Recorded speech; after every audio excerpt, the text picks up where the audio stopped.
Recently मुझे बहुत emotional mail आया जिसके अंदर मेंशन किया था मेरी सब्सक्राइबर ने कि किस तरीके से जब उनका मिसकैरेज हुआ, उनको रीज़न तो समझ नहीं आया, लेकिन उनके घर परिवार रिश्तेदार सब उनको ब्लेम कर रहे थे कि उनकी वजह से हुआ था और वो उसकी वजह से बहुत ज़्यादा डिप्रेस थी। क्योंकि मेरा भी मिसकैरेज हो चुका था 2 बार, मैंने भी अपने बच्चे खोए थे, तो वो मुझसे रिलेट कर पाती हैं, इसलिए उन्होंने बोला कि इस बारे में लोगों को अवेयरनेस होनी चाहिए कि हर बार गलती माँ की नहीं होती है। मैसेज बहुत उनका लंबा था, मैं पूरा आपके साथ शेयर नहीं कर पाऊंगी, लेकिन मॉरल ऑफ द स्टोरी की यार कुछ भी गलत होता है तो औरतों के ऊपर क्यों ब्लेम आ जाता है। बच्चे खोने का गम माँ को भी है, लेकिन वजह माँ है, ऐसा आप कैसे कह सकते। कोई भी माँ ऐसी कोई चीज क्यों करेगी जिसकी वजह से वो अपना बच्चा खो दे। I also lost my 2 babies, लेकिन मैं समझ सकती हूँ यार, कमेंट्स मुझे भी आए तुम्हारी गलती की वजह से तुम्हारा बच्चा गया, और डांस कर लो और खुश हो लो और दुनिया को बता दो और ये कर लो और वो करो, तानों की बरसात कर देते हैं लोग। बट माँ का कोई फॉल्ट नहीं होता है इसके अंदर गाइस, आपको समझना पड़ेगा। तो आज मैं आपके साथ अपनी रियल स्टोरी शेयर करूंगी कि मैंने क्यों अपने बच्चे खोए थे और क्या मेरी गलती थी।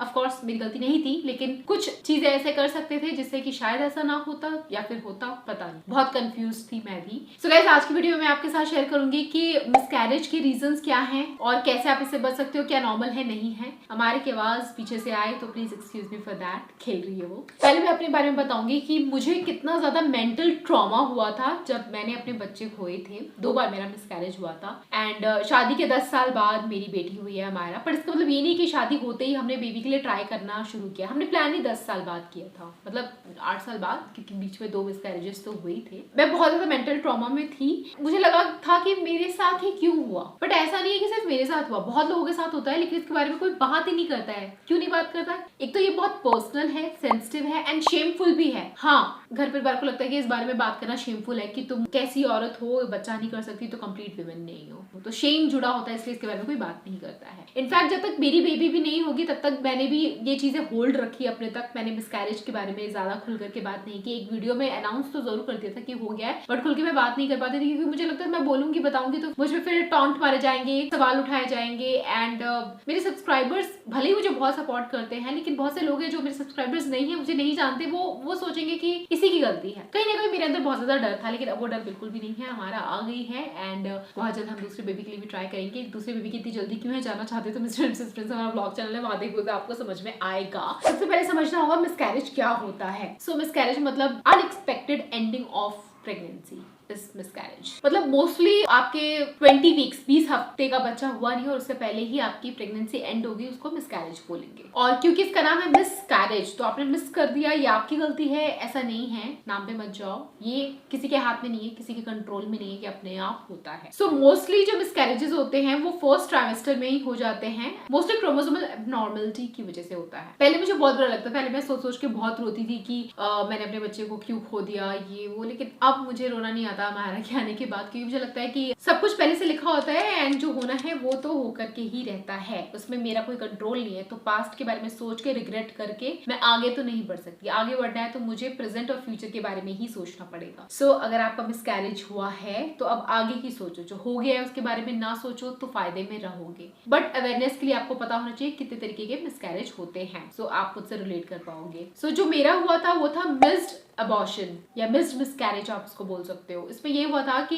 मेरे को एग्जैक्टली याद तो नहीं आ रहा, बट लगभग शायद 9 हफ्ते के आसपास मैं प्रेग्नेंट थी। मैं गई थी डॉक्टर के पास चेकअप के लिए, लेकिन मुझे उस टाइम पता चला कि मेरी बेबी ने ग्रो करना ही बंद कर दिया है। तो उसने ग्रो करना बंद कर दिया और ये बात मुझे 9 हफ्ते में पता चली। मतलब 2 हफ्ते तक मैं अपने पेट में एक ऐसा फीटस लेके घूमती रही जो ग्रो ही नहीं कर रहा है। उस टाइम तक, उन दिनों तक सोच के मेरे गूज़बम्प खड़े हो जाते थे। मैं बातें कर रही हूँ मेरे बच्चे से, मैं इमोशंस बॉन्डिंग बना रही हूँ, बट वहां तो कुछ था ही नहीं। मेरा बेबी ग्रो ही नहीं कर रहा था, पता ही नहीं चलता। बहुत ही बुरा होता है ये मिस्ड अबॉर्शन, बहुत बुरा होता है, आपको नहीं पता होता। और ये कब पता चलता है? जब आप चेकअप के लिए, अल्ट्रासाउंड के लिए डॉक्टर आपको बुलाते हैं। मैं गई जब अल्ट्रासाउंड के लिए एंड जब उन्होंने वजाना के अंदर इंसर्ट किया, एक डिवाइस होता है जिससे पता चलता है कि ग्रोथ कैसी हो रही है बच्चे की। तो उस डिवाइस को जब डॉक्टर ने डाला और डॉक्टर जवाब दे नहीं रही थी, मैं थोड़ा सोच रही थी क्या हुआ, डॉक्टर कुछ बोल क्यों नहीं रही है। थोड़ा रुक करके उन्होंने बोला कि मुझे कोई हार्ट बीट नजर नहीं आ रही है, कोई हार्ट बीट नहीं है। मुझे लगा क्या मैं प्रेग्नेंट हूँ ना, मतलब कितना सिली क्वेश्चन मैंने किया। मतलब ये कोई सवाल था पूछने का, मैंने कहा मैं प्रेग्नेंट हूँ ना, मुझे लगा हार्ट बीट नहीं, क्या मतलब मैं प्रेग्नेंट हूँ ही नहीं हूँ।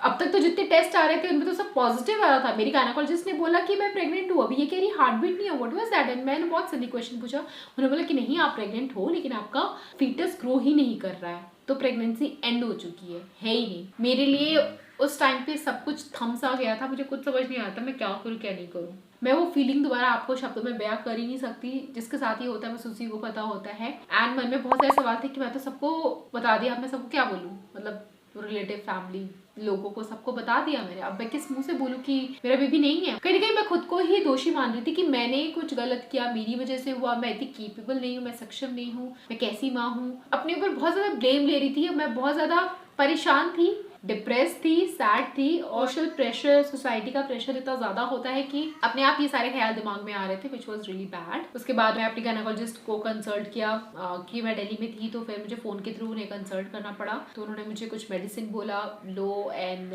उसके बाद वेट करेंगे नेचुरली, अगर पीरियड के थ्रू वो फीटस बाहर आ जाए तो ठीक है, नहीं तो फिर डीएनसी का प्रोसीजर करना पड़ेगा। डीएनसी का प्रोसीजर 1 दिन का प्रोसीजर, सर्जरी टाइप की होती है, एंड वो अंदर कुछ इंस्ट्रूमेंट डालते हैं, पूरा बाहर निकाल लेते हैं। तो मैं सर्जरी से थोड़ा डर रही थी, मैंने सोचा नहीं यार नेचुरली ट्राई करते हैं, नेचुरल हो जाए तो ठीक है। एंड नेचुरली देन मेरे पीरियड्स भी आ गए। वैसे जिस दिन मैं अल्ट्रासाउंड के लिए गई थी उसी दिन मेरा पीरियड आ गया था, जब मुझे पता चला था कि नहीं है बेबी। तो जाने से पहले पीरियड आ चुके थे, तो मुझे लगा था इसे नॉर्मल स्पॉटिंग हुई है, क्योंकि कई लोगों के साथ प्रेगनेंसी में स्पॉटिंग भी होती है, मुझे लगा था वही है, लेकिन नहीं, वो पीरियड आ गया था और पीरियड के उसमें फीटस जाता रहा। And the pain was so painful ना, मतलब बहुत गंदा वाला पेन। मैंने अपनी लाइफ में उतना गंदा पेन कभी नहीं सहा, कभी नहीं। तो मेरे आसपास मेरी भाभियां, मम्मी वगैरह थी, तो उन्होंने भी बोला कि भाई तू इतना पेन, हम मुझे देख करके उनको एहसास हो रहा था कि मुझे इतना पेन हो रहा है। कहते हैं हमें तो नॉर्मल डिलीवरी में भी इतना पेन नहीं हुआ जितना पेन तुझे हो रहा है। मतलब वो देख करके वो लोग हैरान थे। मैं रो रही थी बहुत ज्यादा, सब रो रहे थे, एंड हालत बहुत खराब हो रही थी। मुझे लग रहा था मैं क्या करूं, सच में लग रहा था मैं क्या करूं कि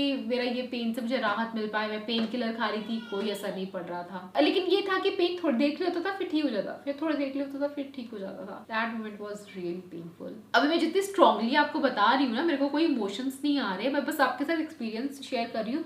पर वो टाइम बहुत इमोशनल था मेरी फैमिली के लिए, एंड बहुत मेंटल ट्रॉमा था वो। और जब आप सोशल मीडिया पे होते हो तो लोगों को कहने के लिए कुछ मिल जाता है, एंड सबको कहने के लिए मिल गया था, कमेंट सेक्शन में लग गया था कि क्या हो रहा है, ये क्या हो रहा है। बट कुछ दिन पीरियड्स हुए, और पीरियड्स के थ्रू दिन नहीं 10-15 दिन आई थिंक हुए थे मेरे को पीरियड्स, और पीरियड्स के थ्रू निकल गया मेरा फीटस बाहर। सो इस तरीके से मेरा कैरेज का प्रॉब्लम सॉल्व हुआ। उसके बाद मेरी केमिकल प्रेगनेंसी हुई। केमिकल प्रेगनेंसी मतलब जस्ट आप प्रेग्नेंट हुए होते हो, लेकिन किसी रीजन की वजह से आपकी बॉडी आपके लिए डिसाइड करती है कि ये जो बेबी अभी इम्प्लांट होने वाला है या हो रहा है ये परफेक्ट नहीं है, तो उसको अबॉर्ट कर देती है आपकी बॉडी। आपकी बॉडी पहले अच्छे बच्चों को लेती है। मैं अब कैसे आपको एक्सप्लेन करूँ, I am not a doctor to explain you in scientific manner, so एकदम सीधी सादी आम भाषा में बस इतना ही बताऊंगी कि जो बच्चा आपके बॉडी समझती है कि अच्छी नहीं है, कुछ एब्नॉर्मलिटीज हो सकती है, उसको त्याग देती है, चाहे वो मिस्ड अबॉर्शन रहा हो या फिर केमिकल प्रेगनेंसी रही हो। सो उसमें जब मैंने देखा तो 2 लाइनें आई, मैं प्रेग्नेंट थी, मैं खुश थी, बट कुछ दिनों बाद पता चला कि वो नेगेटिव प्रेगनेंसी है, केमिकल प्रेगनेंसी हो गई थी। मैं बहुत हताश हो गई थी, मैं फिर अगेन डिप्रेशन में चली गई थी, और इस बीच मैं अपना काम भी करती रही, मैंने कोई ब्रेक नहीं लिया उन दिनों उतना ज्यादा। एंड मेंटल ट्रॉमा भी था कि मम्मी जी भी हमें छोड़ के जा चुकी थी उन दिनों। सो वो सब एक साथ चीजें आ गई, तो लाइफ में बहुत बहुत बुरे दिन देखे यार। That phase was really bad. उसके 1-2 महीने बाद दोबारा से मैंने कंसीव कर लिया। अब मैंने बहुत जल्दी कंसीव कर लिया। हर बार जब भी हम ट्राई करते 1 से 2 अटेम्प्ट पे हम कंसीव कर लेते, क्योंकि मैं बहुत सारे टिप्स और टेक्निक्स फॉलो करती आई जो मेरे गायनेकोलॉजिस्ट ने मेरे को रेकमेंड किया। वो मैं आपके साथ शेयर करूंगी, if you want let me know in the comment section. Moral of the story, 2 miscarriage, thyroid होने के बाद और शादी के 10 साल के बाद प्रेगनेंसी प्लान की, इतनी सारे ऑब्स्टिकल्स के बाद इतनी ब्यूटीफुल सी डॉटर अमायरा मेरी जिंदगी में आई।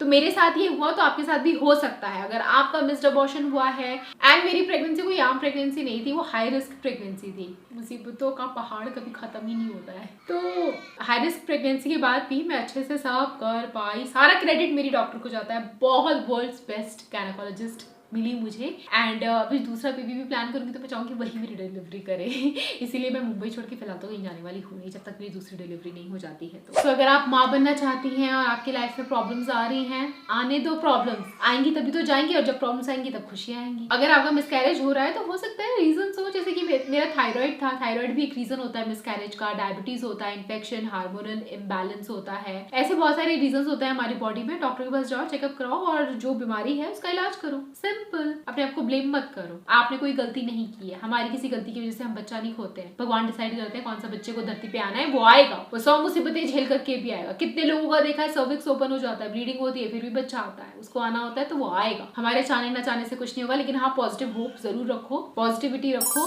थिंक पॉजिटिव, बी पॉजिटिव, सब अच्छा होगा। सो मेरे 2 बेबीज, पता नहीं अगर वो भी होते तो कितना अच्छा होता है, कभी कभी सोचती हूँ ना, वो 2 बच्चे भी होते, बट कोई नहीं। तीसरी बेबी हमारा है अभी हमारे साथ, एंड देन चौथा बच्चा, चौथी बार मैं अगेन प्रेग्नेंट होंगी, और इस बार भी पिछली बार की तरह प्रेग्नेंट होने से पहले मैं गायनेकोलॉजिस्ट के पास जाऊंगी, सारा अच्छे से चेकअप कराऊंगी, कुछ कमी है तो उस कमी को दूर करूंगी, एंड देन प्लान करूंगी, फैमिली अच्छे से कंप्लीट हो जाएगी। वैसे अभी भी कंप्लीट ही है, बट इंसान बहुत लालची होता है। पहले चाहिए था एक बच्चा तो एक हो जाए, एक हो गया, अब एक और होना चाहिए। वैसे 2 के बाद तीसरे के बारे में सोच भी नहीं सकती मैं, क्योंकि सी सेक्शन के थ्रू डिलीवरी हुई है, सो फिर इट्स जस्ट नॉट पॉसिबल, थोड़ा डिफिकल्ट हो जाता है। तो मैंने आपके साथ शेयर की मेरी story, how I missed my babies. भगवान ना करे किसी का भी हो यार, लेकिन अगर हो जाए ना, आपकी किस्मत डिसाइड करे, भगवान डिसाइड करे, जस्ट बी स्ट्रॉन्ग, ठीक है? दोबारा से प्रेग्नेंट हो जाओगी, इतना मुश्किल भी नहीं है। उस टाइम लगता है कि क्यों नहीं हो रहे, I can feel the energy जो आप फील कर रहे होगे इस वक्त। अगर आप कंसीव करना चाहते हो, माँ बनना चाहते हो, मैं सेम चीज फील कर सकती हूँ, बट हैव पेशेंस, डाइट अच्छी लो, स्ट्रेस कम लो, हो जाएगा बेबी, ठीक है? एंड बाकी के लोग जो प्रेग्नेंट नहीं होना चाहते हैं, प्लीज किसी का मिसकैरेज हो तो उसको ब्लेम ना करो, वो ऑलरेडी बहुत मेंटल ट्रॉमा में वो जा रही होती है फीमेल, ठीक है? एक औरत होकर के किसी और को इतना ज्यादा ट्रॉमा ना पहुंचाओ। अगर मेरी वीडियो देख करके आपको लगता है कि थोड़ी सी मोटिवेशन मिली तो कमेंट करना, मुझे बहुत अच्छा लगेगा। आई होप कि कहीं ना कहीं मैं आपकी मदद कर पाने में सक्षम रही होंगी, मतलब मिली मदद, रिलेट कर पाए मुझसे, मुझे जरूर बताना। Thanks for watching, I will catch you again, bye guys.